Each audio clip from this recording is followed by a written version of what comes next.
If you are someone who has done much of the work, you've become aware of your thoughts, your patterns, your triggers, and yet your life still isn't reflecting the level of clarity you feel inside, this episode is for you.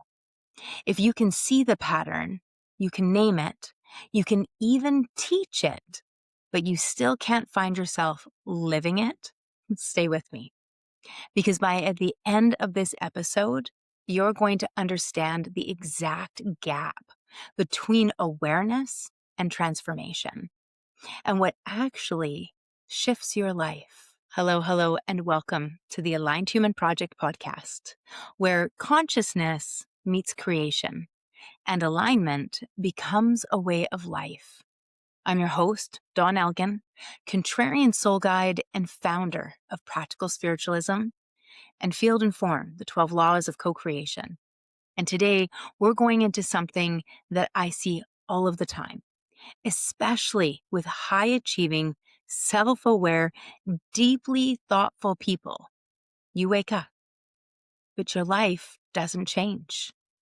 And no one really explains why. So let's start here. You are not your thoughts. You are not your emotions.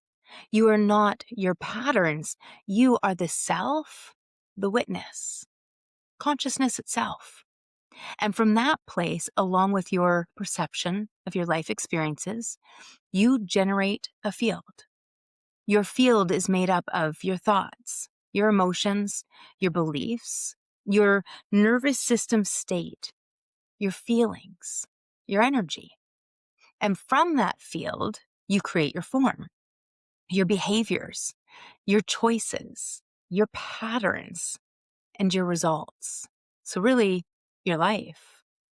So the model is self, soul, field, and then form. Now, most of us, when things are going sideways, we want to fix form.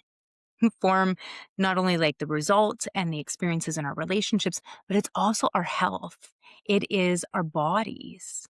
It is our experience in this world. And so the first thing that we do, say I want to lose weight or I want to get stronger. I'm not loving the physical health of my body. What do?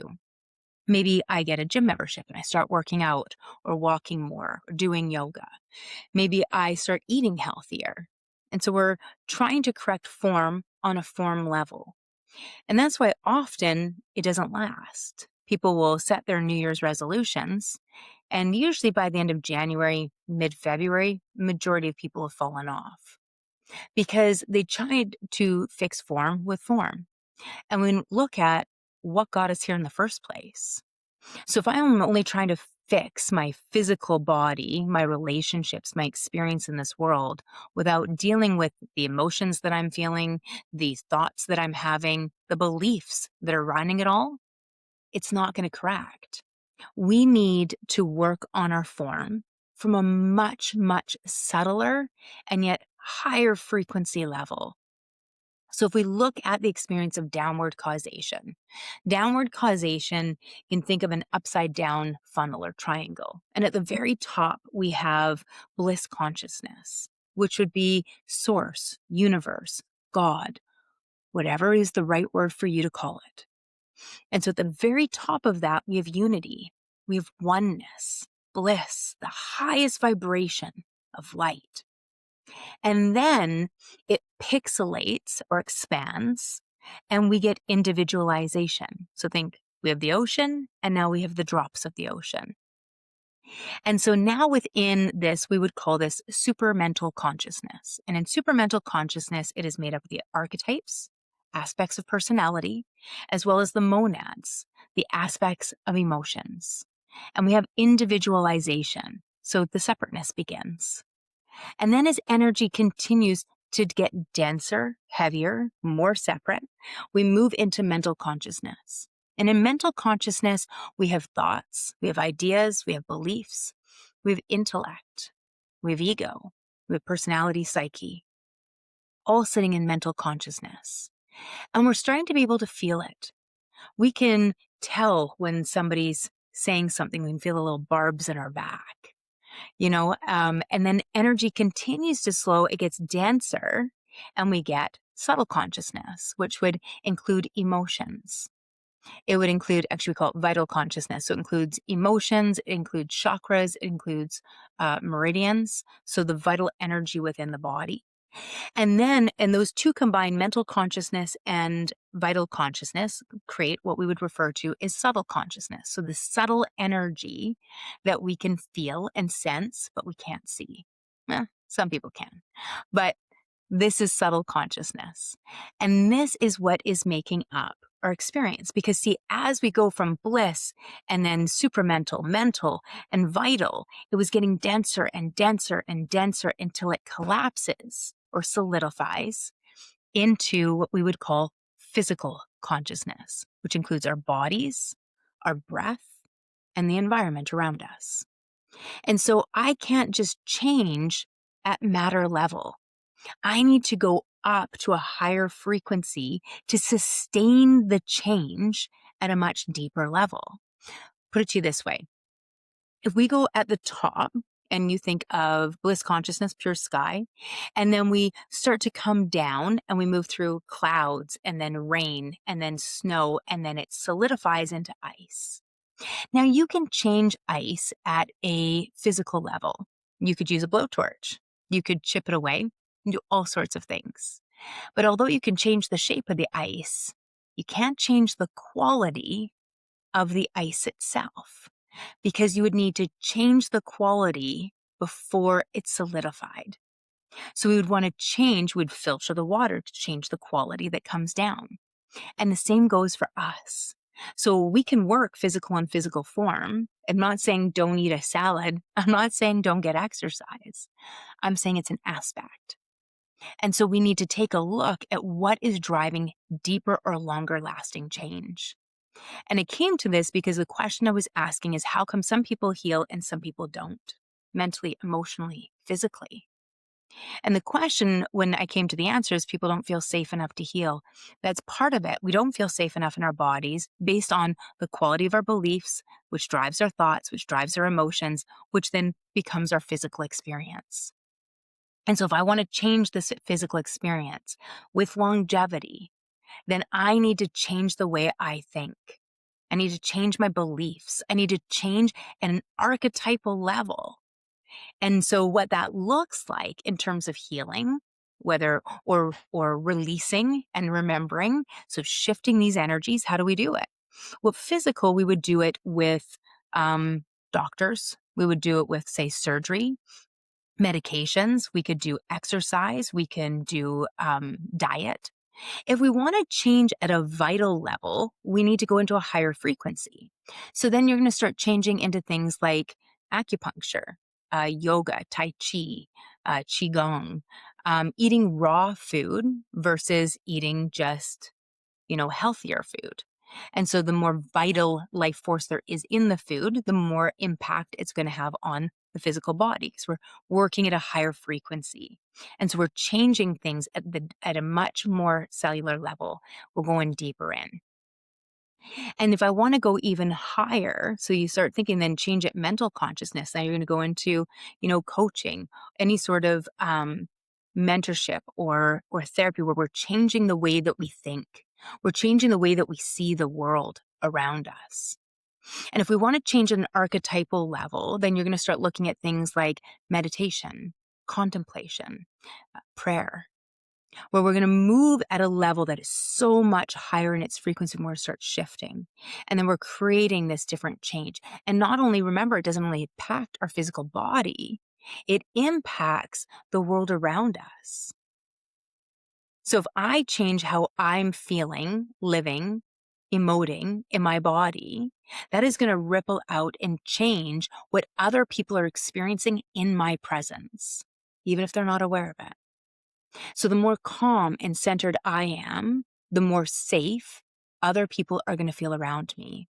The more volatile I feel, anger, irritation, frustration, maybe it's even anxiety, worry, overwhelm, panic. You spend time with people that are like that, you feel dysregulated. Why? Because energy affects energy. Energy affects matter. And what is matter but slow moving energy? Remember, the physical body isn't actually solid. It's energy at its complete base. And it's not even a thing, it's a process, just like mind.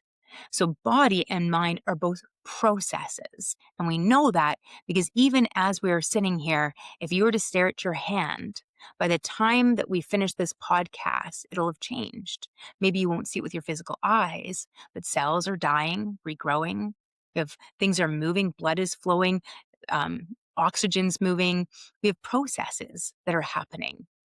Our liver regenerates. You are not the same person you were 5 years ago, 10 years ago. It's a process, so you can't be your body. You can't be your thoughts. The same thing goes. They change. You can't be your beliefs. You can't be your past. Heck, you can even change the way you see your past so the past itself changes. Because most of the time we don't see our past as actual truth. It's true to us, based on our perception. But is it truth? Probably not. That's why memories change. They change because we change. So all of those things are things that we cannot be because we are consciousness, pure consciousness, the witness, the one that is aware of it all. You are the one that has been in your body. You're the one that explored your body when you explored your fingers and toes, when you explored the tastes of this world, when you figured out how to work your legs, how to walk, how to talk. Who is in there? You were. Who was in your body when you were 5, 10, 20?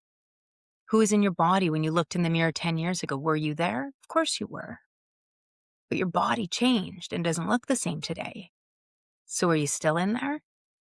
So who's the one that's aware?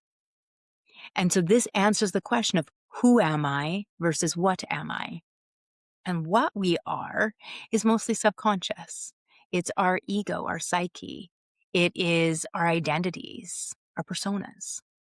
But who we are is unchangeable.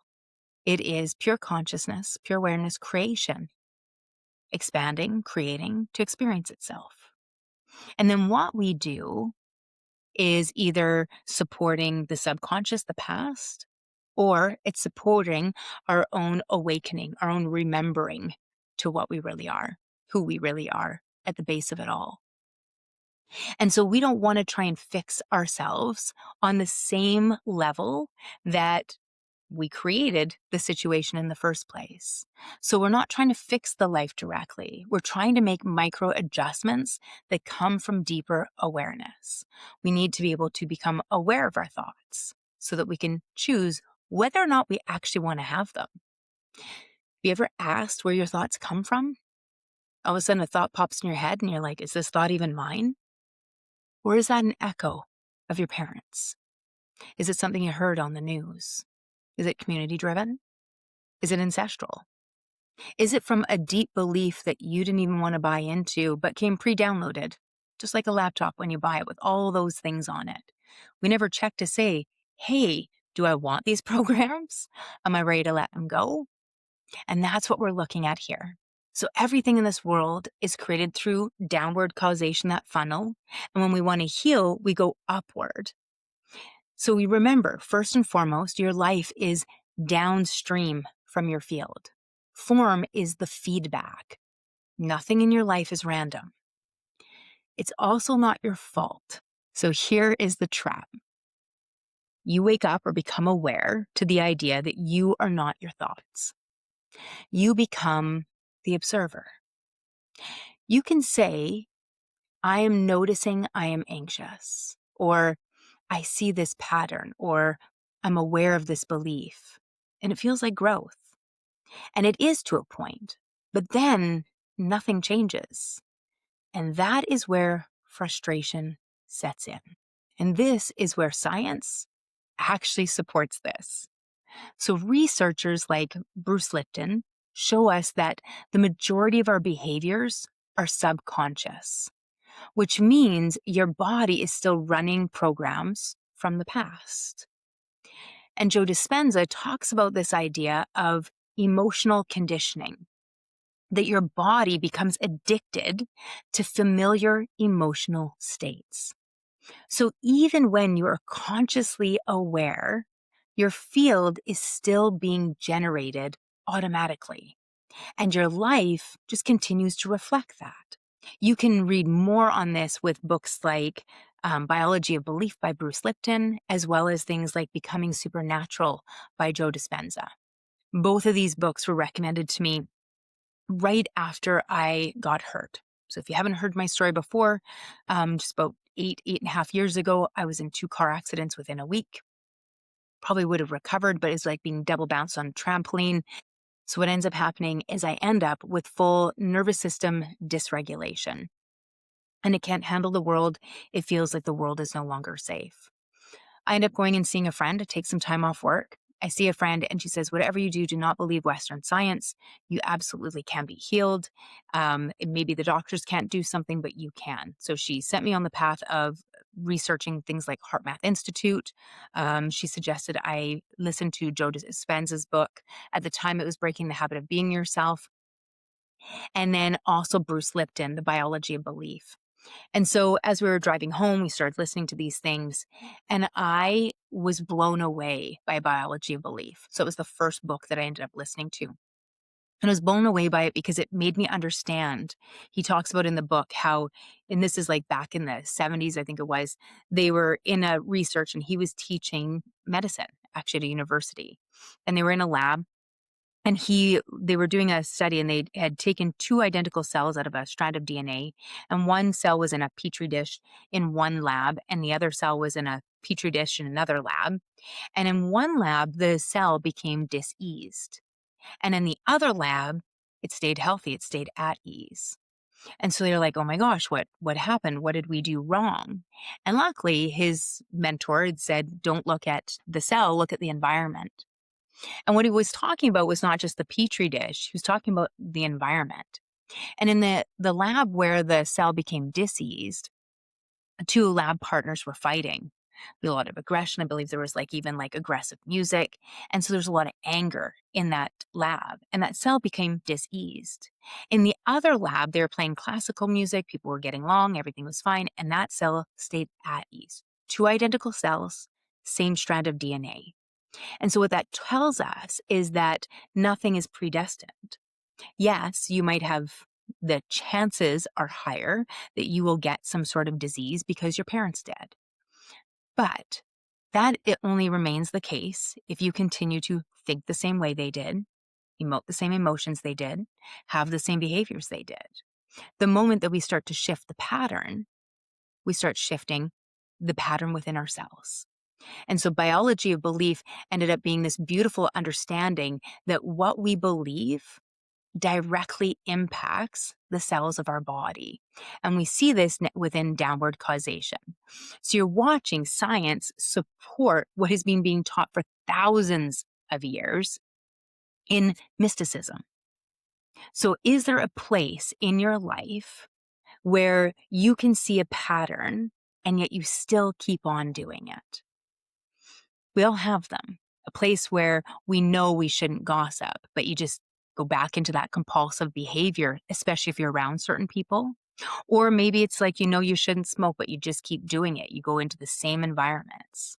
There's a reason why they say, if you're going to not drink, you don't go into a bar and you don't hang out with the friends you used to drink with. Or if you're going to quit smoking, then we stop doing the things that we tend to smoke around, such as, being in a smoking area of a restaurant, or maybe you always smoke when you have coffee. So maybe you need to cut down on your coffee intake for a while. We change patterns to help us shift things around it. But first step is become conscious of the pattern itself, and then be conscious of what's going on so that we can start making changes in our life.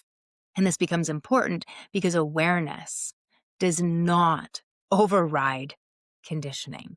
Now, let me pause you here because this is the moment most people either start glazing over or something clicks. If you're not your thoughts, and if you're not your emotions, then who is choosing what you create next? And more importantly, are you choosing or are you repeating? So stay with me because this is where your power comes back online. See, there's a missing step in creation. And what's missing is choice. Intentional creation of your field. Most people disidentify from their thoughts, but they never consciously choose what to create next instead. They step out of the old identity, but they don't step into a new one. Who do you choose to be?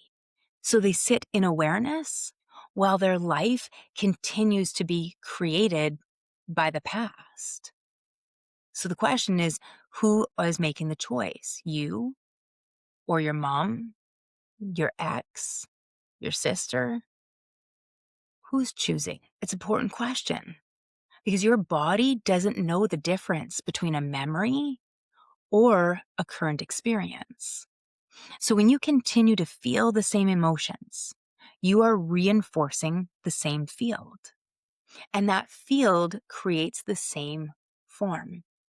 This is why change feels hard. Not because you don't understand, but because you're still practicing from the old identity emotionally. You see, every single day you are rehearsing your life. Think about that. Every single day. And so if we wake up first thing in the morning and we pick up our phones and we check our emails or we scroll our social media, what we're doing is we're waking up and we're going, this is who I am. This is who I am in the world. And we pick up right back where we left off yesterday. When we wake up and we don't do these things and we can do practices that help us rehearse a new way of being, then we can change that. For years, I had a sticky note on my mirror, and when I would be brushing my teeth, it would just simply say, who do you choose to be today? And it would remind me that I get to create her. Who do you choose to be? And so there's things that we can do to help us rehearse a different way of being. We can imagine a future version of ourselves. If you could create yourself and there was nothing holding you back, who would you be? It's 5 years from now. Who would you be? And I want you to actually do this. Take time, grab a book, piece of paper, and write things about yourself. Would you be compassionate? Would you be loving? Would you be kind? What is the aligned version of you? What is the version of you that is happy and fulfilled in your life? What does she think? What does he feel? What is your experience every day? How do you see the world? And imagine a life that's like that. And you take that person and allow that future version of yourself to be your mentor right now. So when you go to respond in a situation, you can take a pause, take a breath, and maybe you ask yourself, how will the future version of myself handle this? And so it stops us from acting from the past version of ourselves. And instead, we respond and help ourselves create the version of ourselves that we've always had the potential to be. And there's a part of us that resists doing this. And the reason is because familiar feels safe, even when it's misaligned.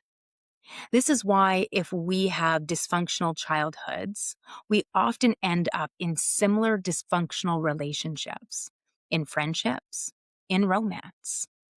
Why do we often marry somebody that is very similar to one of our parents? Because it feels familiar, and familiar is safe, whether it's healthy or not. And so we have to retrain our nervous system to feel safe in a different experience. And so by imagining and visualizing and dreaming about the future version of ourselves, and we can brain dump on her, we can write about him and talk about them and meet them every single day. So write it on a sticky note that you can leave right on your computer, right on the dash of your car. Do you have a tendency to lose your temper while you're driving? Keep your future self right there in the car with you. Do you want to make sure that you're doing it while you wake up in the morning? Keep a version of that sitting on your bathroom mirror so that while you're brushing your teeth morning and night, you remind yourself of who you want to be. And you get to start consciously creating yourself instead of reacting to this world from a past version of yourself. That is how we start to create change. Because if you don't make your body loyal to the future version of yourself, it will remain loyal to the past version of you. So what are you going to practice daily? See, alignment is not awareness. Alignment is when what you are generating in your field matches who you actually are at the level of self. This is becoming, not becoming something new, but consciously choosing what you embody. It's a remembrance. So what does this actually look like? It looks like catching the moment you default. It looks like pausing before you react. It looks like choosing a different state before you take action. Because action from the old field creates the same life. Ways that we can do this. If I want to catch the moment before I default or pause before I react, we can do things like having that sticky note. We can keep it as a screensaver on our phone.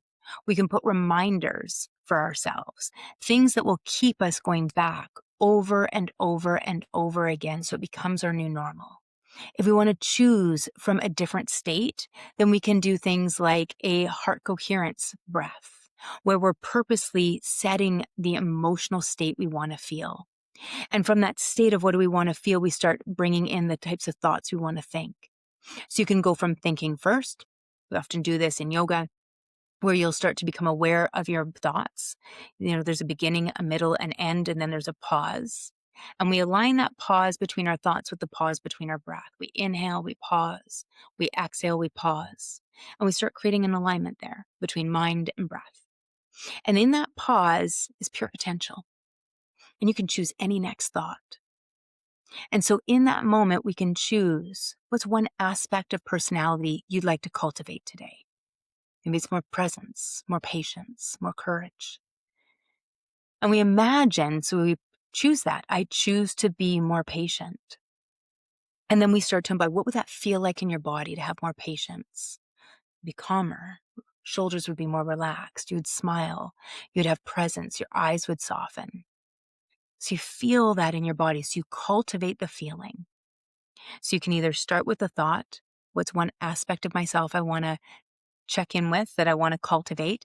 Maybe it's using a value that you have. And then you start to feel that in your body and embody it right now. Or you can use the heart coherence breath. I have 2 recordings there for you. And with that breath, you take about 5 minutes to recall a memory, a person, place, or thing that brings you a sense of gratitude or appreciation.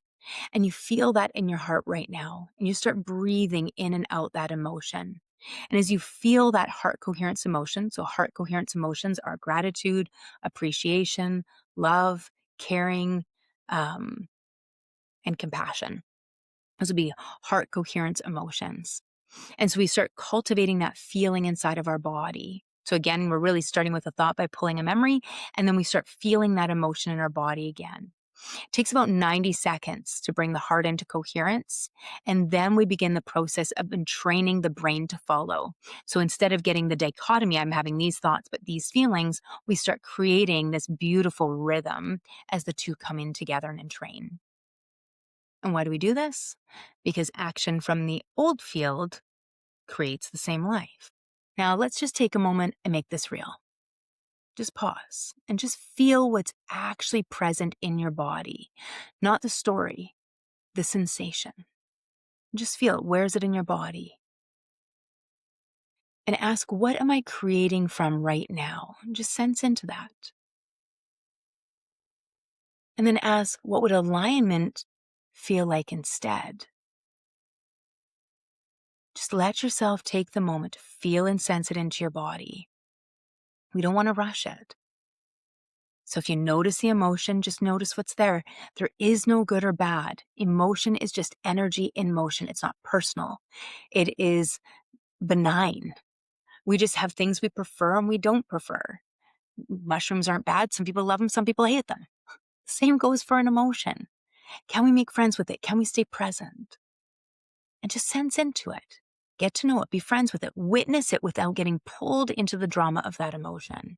And as you're sensing that emotion, if we resist it, then it stays. What we resist persists. So as we're sensing into that, does this emotion, does this feeling in my body, is that where I want to create from? And if it's not, what would that feel like? What emotion would that feel like in your body? How would your shoulders feel? Maybe it's hard to name the emotion, but you could sense that your lips would get softer. Your eyes would soften. Your shoulders would relax. Your breath would start moving down to your pelvis. Your hips would soften. Your thighs would soften. You would gently lift the corners of your lips. Your gaze would soften. Your ability to take in the world around you would broaden. Just notice that.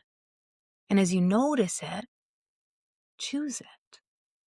Not perfectly, just consciously. Consciously choose who you want to be. Most people are waiting for their life to change before they change how they feel. But your life changes when your field changes. And your field changes when you choose it. You, the one who is aware. If you're here to build a life that doesn't cost you your nervous system, to lead, love, and create from alignment instead of exhaustion, you're in the right place. This is practical spiritualism. This is the aligned human project. And this is where we stop reacting to life and start creating it.